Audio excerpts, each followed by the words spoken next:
Button combos have existed in Halo games since the beginning. For example, backpack reloading in Halo CE, the BXR or the double shot in Halo 2, ball glitching in Halo 3, spring jumping in Halo Reach through to 5. Every single Halo game has at least a few unintended exploits and game mechanics that, in some cases, can completely change the meta around how a Halo game is played. Sometimes these changes are welcomed by the community, especially if the mechanic is very challenging to perform and only offers a minor competitive advantage, but other times, they can completely destroy game balance, can give players unfair advantages, and basically just cause mass pandemonium in the community till somebody patches them. For example, I'm sure some of you remember this clip from the Halo Infinite flight.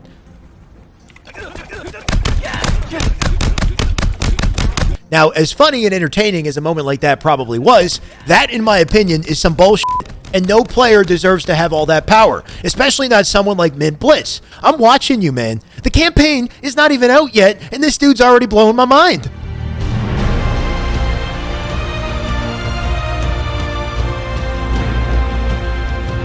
Thankfully, that overpowered BXB combo from the flight has now been patched.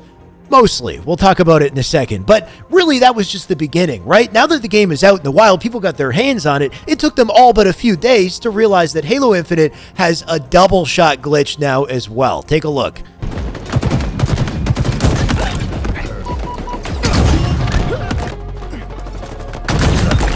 Wow, okay. That looks kind of strong, right? I mean, I can understand with the BR, but the snipe or the rockets? Once again, this brings up the question, will a mechanic like this benefit or break Halo Infinite's gameplay? Does it need to be patched immediately? In my opinion, it depends. Today, we're going to take a closer look at this double shot combo. I'm going to break down how it works. And yes, I understand that if I explain to you how the double shot combo works, you are all going to know how to do it. I know, okay? Just lower the pitchfork for a second, please, okay? Just put, hey, please, just, hey. Sir, you stop that. Stop it right now. Just stop it. The point I'm trying to make is there's more than meets the eye with this button combo. If I found out it was completely broken, I would not be making this video. Heck, I wouldn't be making any videos if you guys weren't subscribing to the channel. So please, now let's break Halo Infinite. Okay, now before I break down this double shot, I want to quickly double back to that BXB combo I said was mostly patched. What was the problem with that combo? It was powerful as hell, and it was easy to do. You could either melee switch weapons melee, or melee reload melee. Doing either of these things would let you cancel into a second melee instantly, and there wasn't really any timing required either. You could basically just hit the buttons and spam away. So in the end, anyone could do it at any time, and that's what ended up happening. In close range, you would just spam BXB every time and it would break gameplay. Halo 2 had this button combo, and while it was controversial, it was way less of an issue in Halo 2 than it was in the Infinite Flight. And that's because it actually took some precise timing to pull off correctly. Under pressure, a slight mistake could cause you to miss this technique and wind up dead. So there was a skill gap here, and that's why people liked it. Mind you, I think it was overpowered, but the point is, while button combos can be detrimental to gameplay, under the right conditions and with the right adjustments, they could potentially add value, add depth to gameplay instead. And I say all this because while the BXB or BYB doesn't work in Halo Infinite like it used to, apparently the devs didn't remove this technique completely. Instead, they just modified the power and the difficulty of it. For example, here is normal melee speed. So if I just spam melee, this is the fastest it'll go. And then here is melee speed if I switch weapons in between, so BYB.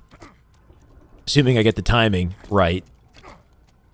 It's subtle, but you should be able to tell that it's slightly faster.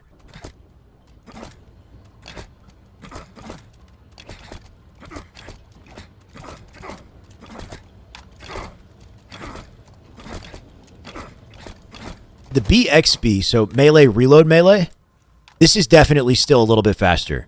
And this has a very specific rhythm where I'm waiting for the instant he's pulling the magazine out of his gun. So the moment he reaches and pulls out the magazine is the moment I want to melee. It's actually kind of tough to get down, and I imagine it would be harder with actual pressure. But check out the sidekick here.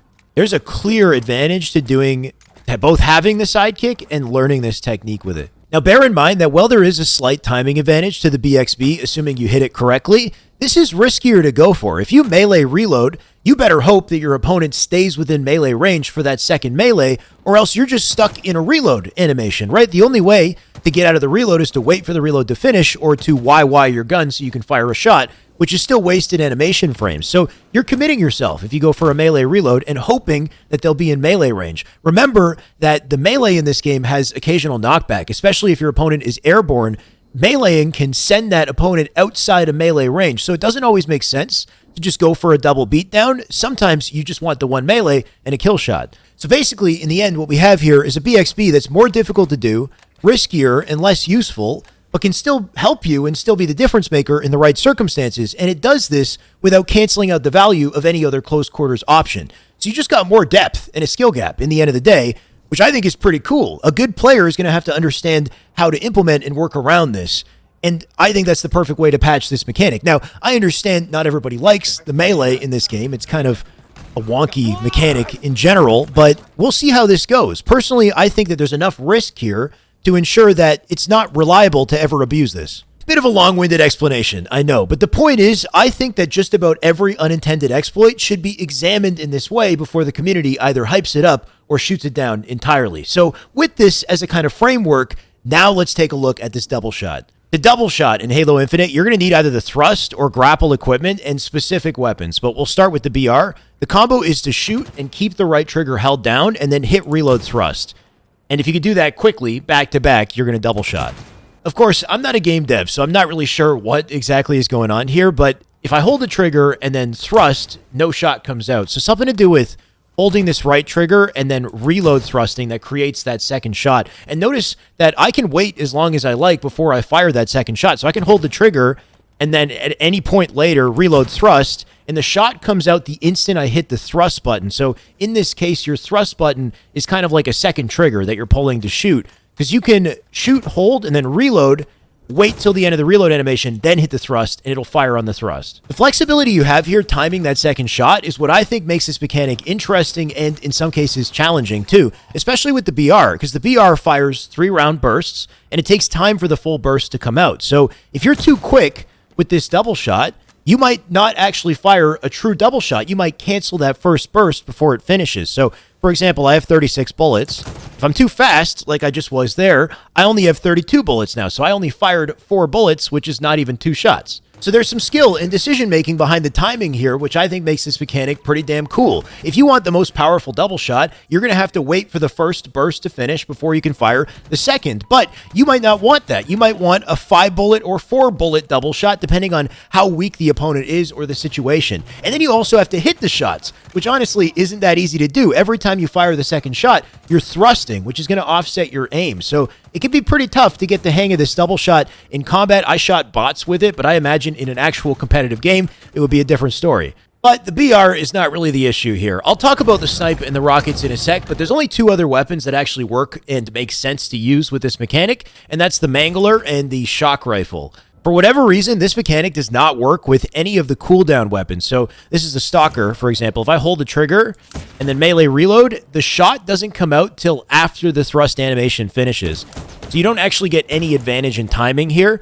Same with the Pulse Carbine. I can shoot, hold the trigger, and then the second shot doesn't come out till after the thrust animation, which is the same length of time it would take to normally shoot the gun. So that already rules out a handful of weapons like the plasma pistol and the Ravager. And then you also got to think of any automatic weapon that has a rate of fire so high that it wouldn't really make sense to go for a double shot because you're spamming the thing out anyway. Like Commando, maybe, but not really that useful. Sentinel beam is just a steady beam, so no, that wouldn't make sense. The Needler already shoots too quickly, right? The Sidekick, it's already such a spammy weapon. Why would you need to fire 2? Like maybe in like a super specific scenario. The AR, no point, right? This energy sword and the hammer, you can't double shot. The mechanic, you can't reload with it.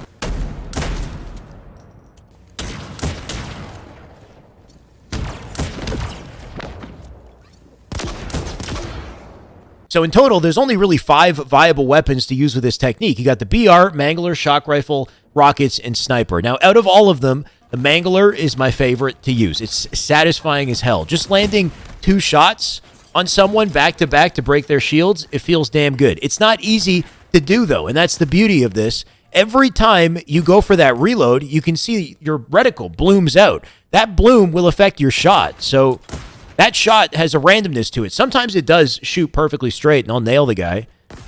But sometimes it goes completely off. On top of the fact that the second shot will be taking place during the recoil of the first shot. So if I do this back to back, like look at the distance between those two shots if I don't move my right stick, right? So I just leave my right stick neutral. Those two shots are going way out of whack. There's a lot of control in between that has to happen on top of the randomness with the bloom that you've got to consider to actually make this work. And the same thing is happening with the sniper as well. You got both bloom and recoil working against you to make that second shot more difficult to land. So this is something to consider. Like somebody on, mouse and keyboard in the double shot video might make this look easy against a bot, but finding the right circumstances to shoot two shots and then having the control to hit both of them and have that be a better option than just hit the guy one time and switch weapons to your secondary to finish the kill, which is, I would say, most of the time the better option, right? Like, it's kind of hard to find a good scenario to just double shot snipe somebody. You can't scope in as well, right? Because when you're reloading, you can't scope. So this has to be a no-scope double shot snipe. Like, why do that instead of just hit them with one snipe, switch weapons, and finish it? The shock rifle is interesting because it actually doesn't have bloom. So both shots will fire perfectly straight, which could definitely be powerful. It's got a slow reload animation, slower than other weapons for some reason. So when you time this out, if you hit the reload too quickly, you won't actually get that double shot. So you have to kind of wait and pace it differently than you have to pace the other guns because of that slow reload. And then hitting the shot still, despite the lack of bloom, hitting two no-scopes with this thing back to back when you're thrusting at the same time, it's not that easy, especially against a good player. The rockets, though, these are actually a problem. If you're going to get upset with me for anything in this video, it's because I showed you can double shot rockets, because this is broken. I'm sorry for this one, I will say. Especially because you can pace out when you fire the second rocket. So if there's, like, enemies in two spots, you can kind of do something like that, and bam, bam, and you have the actual accuracy and flexibility with it. There's no, bloom or anything, of course, too. So this is just straight up broken. Okay, now, before we freak out here, let's just take the full picture into consideration. So with the rockets, as crazy as this looks, where would you ever see this? This could never work in ranked, first off, because in ranked, you only have two rockets in the rocket launcher. You can't reload the rockets, so this could never happen. You'll never see this in a ranked match. You could see this in a social game, in big team battle, in social, because there's more rockets in the chamber. It would have to be on a map that also has a thrust, and you would have to earn the thrust and the rockets to perform this. You do have to work to get this advantage, and then once you've got the advantage, the most you could ever do this is one time. Because once you've done it once, you won't be able to reload again, right? Because you're only going to have two rockets left in the chamber. So you can hit somebody with one crazy double shot one time per rocket spawn if you have the thrust, if you have all the consideration, everything in place. With that in mind, what about the other weapons? You've got the snipe and the shock rifle, which currently in the ranked playlist, there is no map that has both a snipe and a thrust on it. There's also no map that has both a shock rifle and a thrust. So in ranked, you'll never see a double shot with either of these weapons. With the Mangler, the only map that has a Mangler and a thrust is Bazaar. So only on Bazaar will you ever see the Mangler double shot. Every other situation, the BR is the only real viable weapon, which based off of what we've seen is just a skill gap. And sure, in social, maybe you'll have more opportunities to hit this combo, but even then, you still got to earn the snipe and the thrust, find a scenario where it makes sense to do this, and still hit the shots, which is not free. So the more I think about this, the less I think that this breaks gameplay, the more I think this adds value and adds depth to gameplay. If it was up to me, I would keep all of this in. This is sick, except the rockets, which is clearly very powerful, but even with the rockets, it's a one-time thing. You got to find the rockets, find the thrust. You got one opportunity, and then you reload and you can't do it anymore. Now, I mentioned you could also do this with Grapple, and you can, but it's slower, and you have to be outside of Grapple range. So finding a scenario could be tough, but the advantage here is your aim isn't thrown off, and because the Grapple keeps canceling, you could keep shooting, technically as well. The thing is, because it's slower, you're not really getting a timing advantage shooting here, right? Like, this is normal shot speed.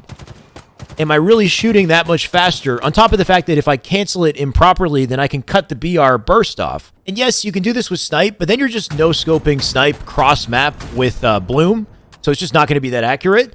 But the shock rifle, if you're really good at the shock rifle, this could work, technically. You can cross-map, no-scope accurately with this thing. So this actually might need to get patched at some point. We could see this on recharge cross-map, potentially. Before I wrap this, there's one more little combo I want to showcase that I think is pretty interesting. Turns out if you drop your weapon, you can swap to your secondary and shoot faster than swapping normally. So a good example would be, let's say you got a plasma pistol. The objective is to shoot the charge shot, switch weapons, and shoot. If you drop the weapon instead, you can switch to the BR and shoot faster.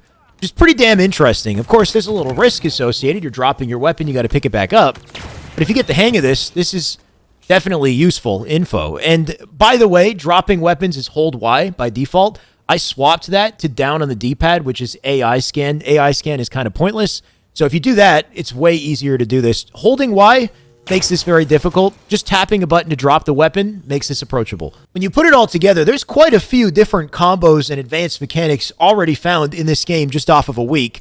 And I can't wait to see what else we find. But the cool thing about this stuff is with Infinite versus Halo 2, let's say, or a past Halo game that had button combos, there's way more risks with these combos this time around, mostly, right? The two big things I think we uncovered from this discussion is the rockets, double shot, that's OP, and the shock rifle, the quad, I guess, shot potential with the grapple and the shock rifle, that could potentially be an issue as well. So those are two things I think definitely need to be patched. If that means patching everything, then sure. But personally, everything else I don't think needs to be patched. Everything else I think adds depth, adds value to the gameplay experience because there's plenty of risk associated with the minor reward that you get from mastering it. And I think that really is the beauty of games, especially competitive video games. Take a game like Smash Bros. Melee, for example. That game is just full of unintended exploits, but they all kind of luckily work together in this perfect harmony that improved the gameplay experience and created a passionate fan base that's still passionate about the game 20 years later, and they probably wouldn't be if it wasn't for all those exploits. And I'm not saying that Infinite needs to be the next Melee, but I think that instead of looking at some of these exploits as they pop up and thinking that this is a detriment to the game and it's broken and should be patched, I feel like we should see this as an opportunity. Assess the risk and reward of whatever this new exploit is, and think about, if it's not balanced, is there a way that it can be patched to make it balanced while still preserving the nuance, the depth in the game? Because in the end of the day, I like deep video games. I don't know about you guys. Maybe that's just the personal preference.